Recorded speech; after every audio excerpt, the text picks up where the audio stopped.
जिंदगी का सफर सुहाना हो, इसके लिए सावधान रहना जरूरी है। रोजमर्रा की आपाधापी में कुछ देर बैठकर सोचना समझना भी जरूरी है कि आपके आसपास क्या हो रहा है और जो कुछ हो रहा है उससे हमारी जिंदगी, हमारा परिवार कैसे प्रभावित हो सकता है।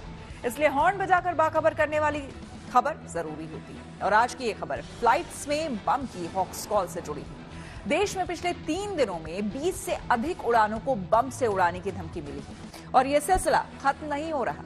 गुरुवार को विस्तारा और इंडिगो एयरलाइंस की 2 इंटरनेशनल फ्लाइट को बम से उड़ाने की धमकी दी। इससे पहले इंडिगो, स्पाइस जेट और अकासा की 7 उड़ानों में बुधवार को बम होने की धमकी मिली थी। विमानों में बम से उड़ाने की अफवाहों को केंद्र सरकार ने गंभीरता से लिया और संवेदनशील एयरपोर्ट्स की सुरक्षा भी बढ़ा दी गई। ऐसे में जरूरी है कि आम लोग भी विमानों में बम की हॉक्स कॉल को लेकर खुद भी सतर्क हो जाएं और दूसरों को भी सावधान करने के लिए हॉर्न बजाएं।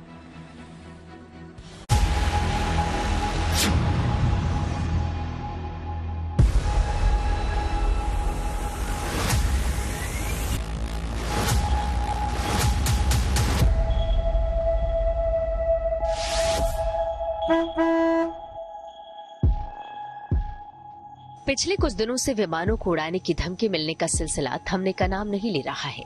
इसके चलते कुछ उड़ानों में देरी हुई, कुछ का रूट बदला गया और कुछ को बीच रास्ते से ही वापस लौटना पड़ा।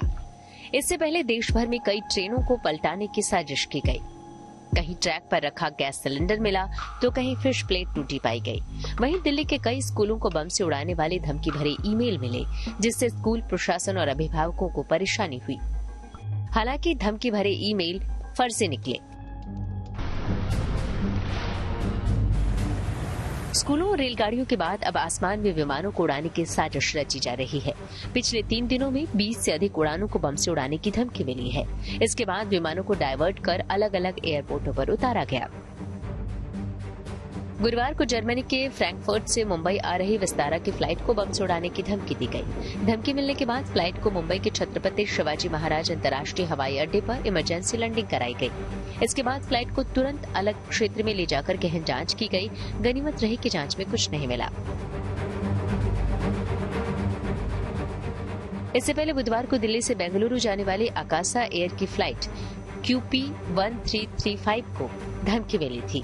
धमकी मिलने के बाद फ्लाइट को दिल्ली वापस लाया गया। दिल्ली के IGI एयरपोर्ट पर फ्लाइट की लैंडिंग की गई। इस फ्लाइट में 174 यात्री सवार थे, जिसमें 3 बच्चों समेत 7 क्रू मेंबर्स थे। वहीं इंडिगो एयरलाइंस के एक विमान को भी बम से उड़ाने की धमकी के बाद जयपुर इंटरनेशनल एयरपोर्ट पर इमरजेंसी लैंडिंग करवाई गई। इंडिगो फ्लाइट संख्या 6E98 का ये मामला है, जो सऊदी अरब के दम्माम से उड़ान भरने के बाद लखनऊ जा रहा था। तभी राजस्थान एयर स्पेस में विमान को बम थ्रेट की बात सामने आई, जिसके तुरंत बाद विमान के पायलट ने जयपुर एयरपोर्ट के एयर ट्रैफिक कंट्रोल को इसकी सूचना दी। इसके बाद आनन फानन में विमान की सुरक्षित इमरजेंसी लैंडिंग कराई गई। फ्लाइट नंबर 098 जो दमाम से लखनऊ जा रही थी, उस फ्लाइट में बम होने का कोई मेल मिला था। उस मेल के आधार पे फ्लाइट को डाइवर्ट किया गया और जयपुर एयरपोर्ट पर इमरजेंसी लैंडिंग करवाई गई। उसके बाद प्लेन को BDDS टीम के द्वारा, स्निफर डॉग्स के द्वारा चेक किया गया। चेक करने के बाद कोई संदिग्ध वस्तु नहीं पाई गई। उसके उपरांत आगे की कार्रवाई की गई।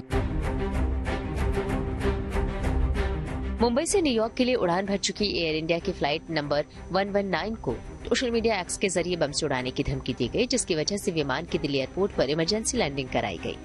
इस मामले की छानबीन करने पर गृह मंत्रालय और मुंबई पुलिस को पता चला कि ये ट्वीट छत्तीसगढ़ के राजनांदगांव से किया गया। इसके बाद पुलिस ने 4 नाबालिगों समेत 5 आरोपियों को गिरफ्तार कर लिया। मुंबई जाने वाली फ्लाइट में बम रखा गया, ऐसा ट्विटर हैंडल से ट्वीट किया गया था। ट्विटर हैंडल पे राजनांदगांव का भी उल्लेख था। तो प्रारंभिक पूछताछ राजनांदगांव पुलिस के द्वारा संदिग्धों से की गई थी और वर्तमान में इसमें महाराष्ट्र में FIR किया गया है। तो मामले की अग्रिम विवेचना महाराष्ट्र पुलिस के द्वारा की जा रही है। सर, आरोपी को कहां गिरफ्तार किया और कहां ले गए हैं? अभी इन्वेस्टिगेशन जारी है और पूरा मामला महाराष्ट्र पुलिस के द्वारा किया जा रहा है। तो अधिकृत पुष्टि अभी उन्हीं की तरफ से आएगी। भगवान श्री राम की नगरी अयोध्या में एयर इंडिया एक्सप्रेस की फ्लाइट को बम से उड़ाने की धमकी मिलने के बाद हड़कंप मच गया। इसके बाद विमान की इमरजेंसी लैंडिंग कराकर विधिवत तलाशी ली गई। ये विमान जयपुर से अयोध्या आ रहा था। विमान में कुल 139 यात्री सवार थे। ये अयोध्या में रुकने के बाद बेंगलुरु जाने वाला था।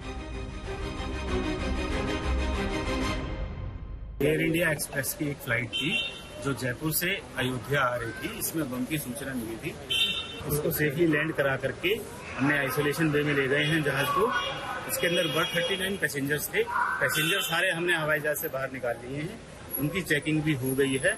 अभी सामान की चेकिंग करके जो प्रक्रिया होती है जहाज की भी गहन चेकिंग की जा रही है। बम की सूचना थी इसमें। 20 से अधिक इंडियन फ्लाइट्स में बम की हॉक्स कॉल से दुनिया भर में हड़कंप मच गया।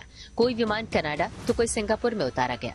सिंगापुर में तो वहां एयरफोर्स का एक विमान बाकायदा हवा में उड़ा। वो एयर इंडिया एक्सप्रेस के विमान के जमीन पर उतरने तक उसे एस्कॉर्ट करता रहा। इस दौरान पैसेंजर्स की सांसें भी अटकी रही। उन्हें खासी परेशानी का सामना भी करना पड़ा।